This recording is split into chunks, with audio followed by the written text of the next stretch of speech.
Hello friends, myself Rohit Zekaria from Success Coaching Classes. मैं आज लेके आया हूँ स्टैंडर्ड 11 का part 3 chapter number 1 some basic concept of chemistry में स्टार्ट किया था, उसका पार्ट 3 लेके आया हूँ। ठीक है, लास्ट लेक्चर हमने बात की थी कि भाई वहां पे हमने एसआई यूनिट सारे मैंने आपको दिखा दिए थे और उसके खास कि भाई किसका क्या यूनिट होता है और किसकी कितनी वैल्यू होती है उसके बारे में बात की थी। नाउ आगे बढ़ते हैं, नेक्स्ट ईयर ले रहे हैं बराबर। नेक्स्ट ईयर चालू करो उससे पहले आप मेरा video daily by daily follow कर रहे हो तो शेयर करो, लाइक करो, सब्सक्राइब करो, जिससे आपको मेरे अच्छे अच्छे वीडियो मिलते रहे। ठीक है, नाउ आगे बढ़ते हैं। चैप्टर 1 में हमने स्टार्ट किया था some basic concept of chemistry, वहां पे हमने थोड़े बहुत डिस्कशन हो चुकी थी। नाउ हम आगे बढ़ते हैं, नेक्स्ट ईयर लेने जा रहा हूं वो ये है मास एंड वेट। आपको 9th में थोड़ा बहुत आया है, 11th में पहले बात की 11th का फर्स्ट चैप्टर थोड़ा 9th का थोड़ा बहुत आपको रिवीजन देगा बराबर 5 या 10% थोड़ा 9th का आता है, उसमें मास और वेट आपको भी 9th में आया है। ठीक है, नाउ हम बात करेंगे कि भाई what is mass and what is weight, दोनों में चीज में डिफरेंस है बराबर। मास और वेट दोनों अलग अलग होते हैं, दोनों के बीच क्या है डिफरेंस है। ठीक है, अभी क्या डिफरेंस है उसके बारे में डिटेल में स्टडी करेंगे कि what is difference between mass and the weight. Okay, आगे बढ़ते हैं। Difference between mass and the weight. Mass of the substance is the amount of matter present. Mass of the substance is the amount of matter present in it. यानी कि भाई mass क्या होता है? What is meaning of mass? कि भाई mass ये है कि उस substance में, उस matter में, उस substance में कितने amount का matter present है. What is mass? Mass is depends upon matter.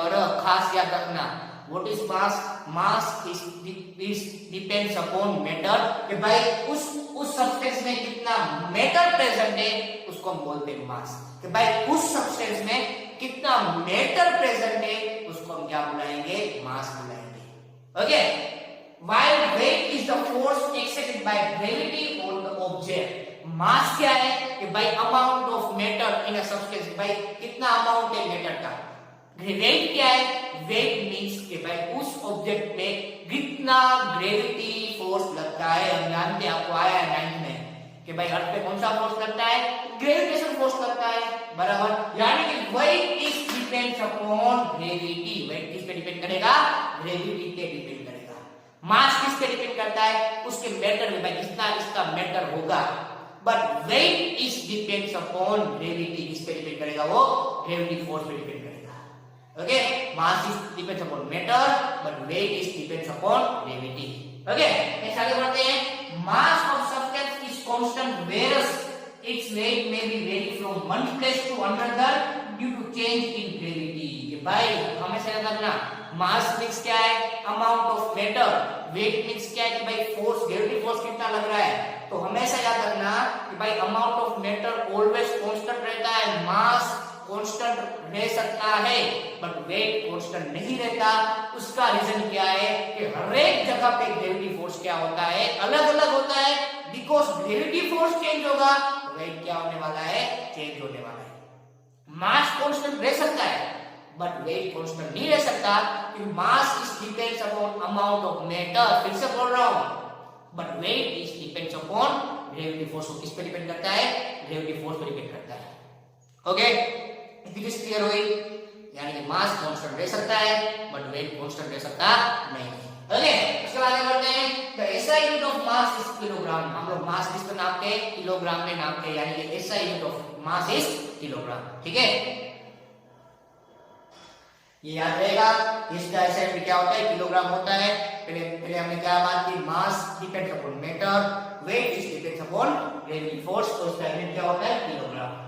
Next बात है वो है density. Now what is density? आपको थोड़ा बहुत 9th 10th दोनों में आया है डेंसिटी। उसका फॉर्मूला होता है density is equal to mass by volume. What is meaning of density? Density is equal to होता है mass by volume. What is density? Mass upon volume is known as density. Mass upon volume is known as density. ठीक है, अभी खास सुनना, यहां पे m क्या है? मास है। v यानी क्या है? Volume. What is volume? Volume यानी क्या होता है? वॉल्यूम यानी होता है लेंथ, ब्रेथ इनटू हाइट। आपको आया होगा इंडेक्स में। What is volume? Length into breadth into height, उसको हम क्या बुलाते हैं? वॉल्यूम बुलाते हैं। यानी डेंसिटी से क्या हुआ? मास बाय वॉल्यूम। वॉल्यूम में क्या है, लेंथ ब्रेथ इनटू हाइट। अभी हम जानते हैं लेंथ ब्रेथ और हाइट ये तीनों हम किसमें मेजर करते हैं, मीटर में मेजर करते हैं, हाँ क्या ना।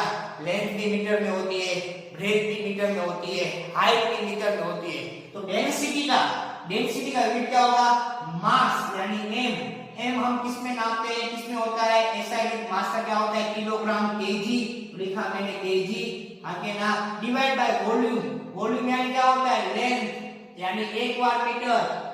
दूसरा ब्रेथ भी किसमें होता है, मीटर में। हाइट भी किसमें होता है, मीटर में, यानी 3 मीटर हुआ, यानी क्या हुआ, मीटर क्यूब हुआ कि नहीं हुआ।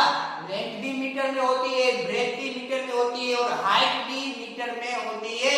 ये तीनों चीज मीटर में होती है, यानी क्या होता है यहाँ पे मीटर क्यूब। क्या आता है यहाँ पे, मीटर क्यूब। एंड डेंसिटी को क्या हुआ, मास तो वॉल्यूम, मास यानी किलोग्राम, वॉल्यूम यानी क्या होगा, मीटर क्यूब होगा। वॉल्यूम यानी क्या होगा, मीटर क्यूब। इसे क्लियर ना वो टाइम में से हो रहा है, दिमाग में बैठ रहा है, मैं क्या बोलने की ट्राई कर रहा हूं। Density is equal to mass by volume, mass kilogram में, वॉल्यूम किसमें, मीटर में।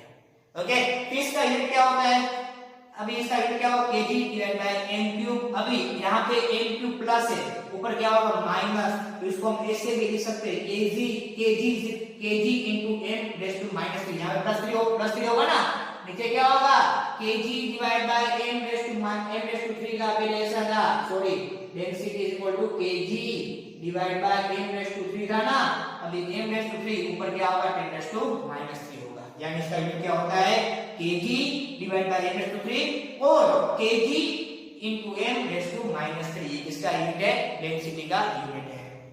हुआ क्लियर, ठीक है। इतनी चीज दिमाग में क्लियर हुआ। नीचे प्लस, ऊपर क्या होता है माइनस, ये बात हुई।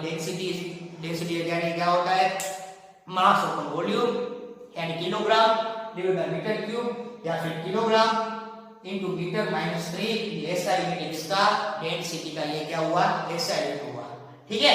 उसके बाद है टेंपरेचर। हम जानते हैं टेंपरेचर हमने बात की हुई है, बराबर। टेंपरेचर हमको तीन इसके यूनिट टेंपरेचर के, एक है सेल्सियस, दूसरा है केल्विन, तीसरा है फ़ारेनहाइट। एक है सेल्सियस, दूसरा है केल्विन, तीसरा है फ़ारेनहाइट। आप जानते हो इसको, आपने पढ़ा हुआ है टेंपरेचर, बहुत बार आया हुआ है। इसके 3 यूनिट है, सेल्सियस, केल्विन और फ़ारेनहाइट, बराबर।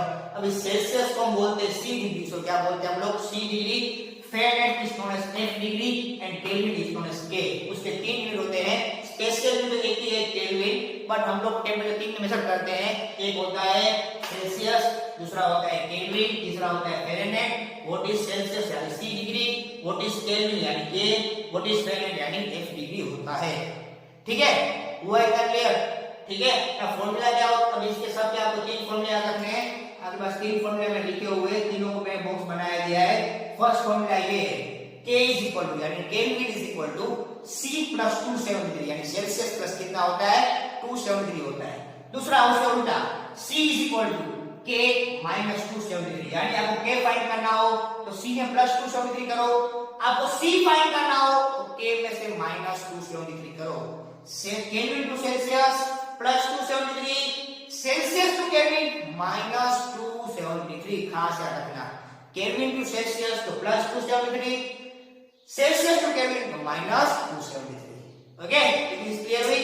और दूसरा फार्मूला है वो है फ़ारेनहाइट का, वो फार्मूला ये है, फ़ारेनहाइट यानी F degree is equal to होता है 9/5 into C degree. C degree क्या है, मतलब सेल्सियस, F डिग्री यानी फ़ारेनहाइट इज इक्वल टू क्या होता है 9/5 into C degree plus 32 into क्या होता है C डिग्री प्लस 32। ओके, इतना क्लियर हुआ, बराबर। 3 फार्मूला है, K is equal to C plus 273, दूसरा है C is equal to K minus 273, तीसरा है F is equal to 9/5 into C degree into है भाई ब्रैकेट है, ये bracket into C degree plus 32। ये तीनों फार्मूला आपको न्यूमेरिकल से बहुत काम आएंगे और इस 3 फार्मूला से ढेर सारे न्यूमेरिकल्स आपके सॉल्व होंगे, ठीक है। फर्स्ट केल्विन का, सेकंड सेल्सियस का, तीसरा फ़ारेनहाइट का। अब एग्जांपल देखते हैं। फर्स्ट ये है, what degree of Fahrenheit will be equivalent to 298 Kelvin. यानी आपको दिया गया है 298 केल्विन दिया है, आपको दिया गया है 298 केल्विन। आपको किसमें कन्वर्ट करना है, इसको फ़ारेनहाइट में कन्वर्ट करना है। आपके पास है क्या, खास सुनना, आपके पास है क्या 298 केल्विन है, आप उसे किसमें कन्वर्ट करोगे, फ़ारेनहाइट में कन्वर्ट करना है। यू हैव 298 केल्विन बोल रहा हूं, केल्विन।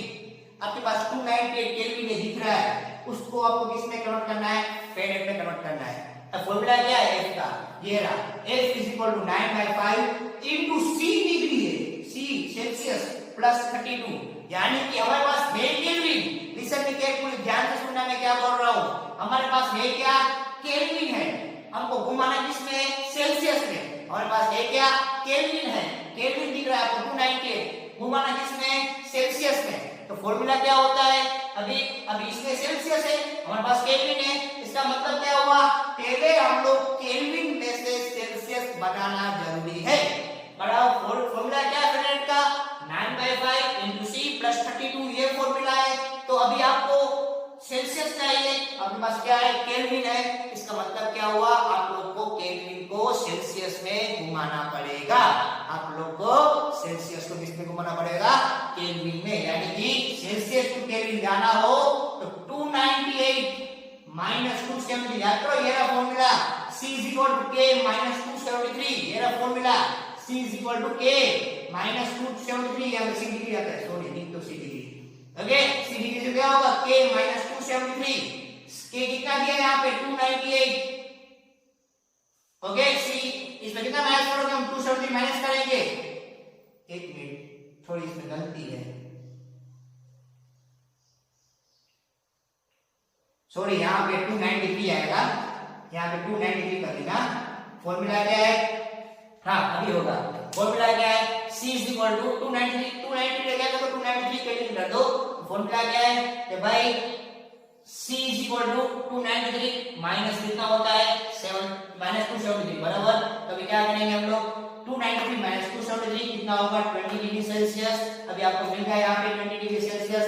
अभी इसको आप क्या करोगे, ये सेल्सियस मिल गया, तो अभी आपके पास फॉर्मूला है F = 9/5 into C degree. C degree कितना दिया आपको, 20 दिया है, C कितना दिया आपको, 20। आप पुट अप करोगे तो आपको जो मिलेगा उसका आंसर मिलेगा। ठीक है, आपको फिर करना आता है, जो मिलेगा उसको क्या मिलेगा, आपको आंसर मिलेगा। ठीक है, हुआ क्लियर, आएगा क्या, आपके पास केल्विन का 293 केल्विन है, आपको फाइंड करना है फेरेनहाइट, आपको फाइंड क्या करना है, फेरेनहाइट।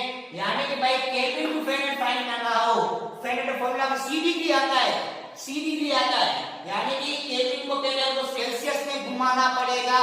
यानी कि केल्विन को किसमें घुमाना पड़ेगा, हमको सेल्सियस में कन्वर्ट करना जरूरी है, सेल्सियस में आपको इसको घुमाना पड़ेगा।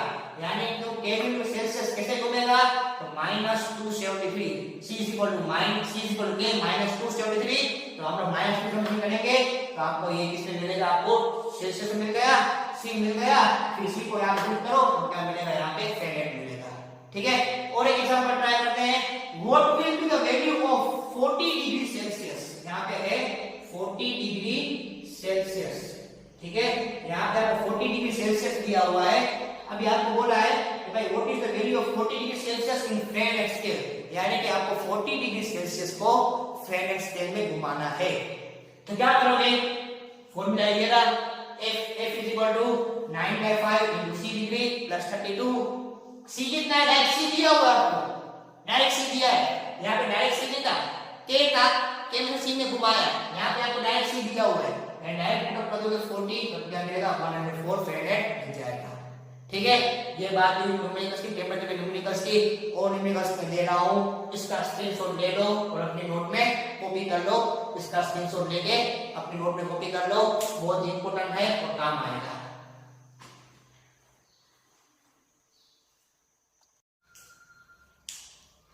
नेक्स्ट, अभी आपको मैं कुछ होमवर्क दे रहा हूँ, वो होमवर्क आपको सोल्व करना है, रिलेटेड टू टेम्परेचर के न्यूमेरिकल से, वो सम्स आपको सोल्व करने हैं और इसी के आंसर आपको कमेंट बॉक्स में मुझे देने हैं। जो मुझे फर्स्ट कमेंट बॉक्स में आंसर देगा उसका मैं वीडियो लेते हुए उसका नाम अनाउंस करूंगा। सभी न्यूमेरिकल्स के आपको मुझे आंसर लिख के कमेंट बॉक्स में आंसर करने हैं। ठीक है, इतने होमवर्क हैं, टोटल 9 सम है। फर्स्ट कन्वर्ट इनटू केल्विन, तो इन सब को आपको केल्विन में कन्वर्ट करना है। दूसरा है कन्वर्ट इनटू सेल्सियस, इसको आप सेल्सियस में कन्वर्ट करना है। तीसरा है कन्वर्ट इनटू फेरेनहाइट, यानी कि इन सब को आप इसमें कन्वर्ट करोगे, फेरेनहाइट में कन्वर्ट करोगे। ठीक है, इसका स्क्रीनशॉट लेके अपने नोट में कॉपी कर लो। आपको ये सब के आंसर मुझे कमेंट बॉक्स में देने हैं। जो भी मुझे सारे सही आंसर और फर्स्ट आंसर देगा उसका मैं नाम नेक्स्ट लेक्चर के स्टार्टिंग उसका नाम वीडियो लेक्चरिंग में अनाउंस करूंगा। ठीक है, इसके आपको आंसर कमेंट करना है। आज यहाँ तक रखते हैं, एक मिलते हैं छोटे से ब्रेक के बाद। जय हिंद।